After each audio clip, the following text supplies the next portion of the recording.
10 to 25% tariff US இம்போர்ட்ஸில் Trump impose பண்ணலான்னு propose பண்ணியிருக்காரு. அது அமெண்டும் ஆயிடுச்சு.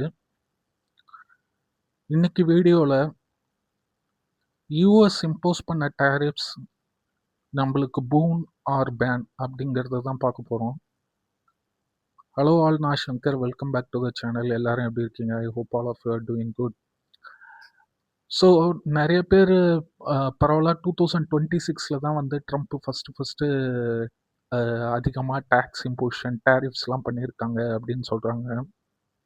ஆனால் உண்மை என்னென்னா 2018 ஸ்டீலோட இந்தியன் எக்ஸ்போர்ட்ஸ்க்கு 25%, 10% வந்து இதுக்கு அதர் மெட்டல்ஸ்க்கும் இம்போஸ் பண்ணியாச்சு. அப்பயே இந்தியன் எக்ஸ்போர்ட்ஸ் வந்து அடி வாங்க ஆரம்பிச்சிருச்சு.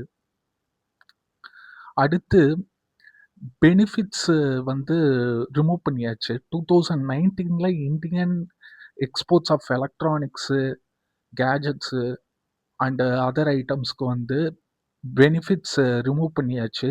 இதனாலேயும் இந்தியன் எக்ஸ்போர்ட்டு அடி வாங்கிச்சு. அடுத்து ஃப்யூச்சர் டேரிஃப் ரிஸ்க்கு. இப்போ வந்து இன்னைக்கு இதுபடி யூஎஸ் சுப்ரீம் கோர்ட் வந்து 10% தான் டேரிஃப் போடணும் அப்படின்னு சொல்லியிருக்கு. ஆனால் இப்போ இது எந்தெந்த கண்ட்ரீஸ்லாம் இந்த யூஎஸ் சுப்ரீம் கோர்ட்டுக்கு ஆதரவாக சொல்கிறாங்களோ அவங்க மேலே அடிஷ்னல் டேரிஃப் நான் இம்போஸ் பண்ணுவேன் அப்படிங்கிறது ட்ரம்ப்போட வார்னிங்காக இருக்குது.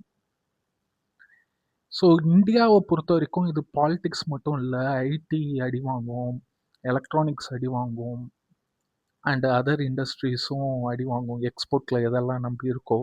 ஸோ இந்த இந்தியன் எக்கனாமிக்கு இம்பேக்ட் ஆகும்.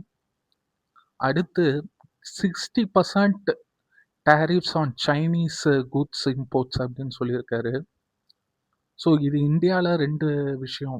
ஒன்று, இது ரிஸ்காகவும் இருக்குது. இன்னொன்று, சைனீஸ் கம்பெனிலாம் இந்தியன்ஸ்க்கு வர வாய்ப்பு இருக்குது, சைனாவில் அதிகமாக டேக்ஸு இம்போஸ் பண்ணுறனால.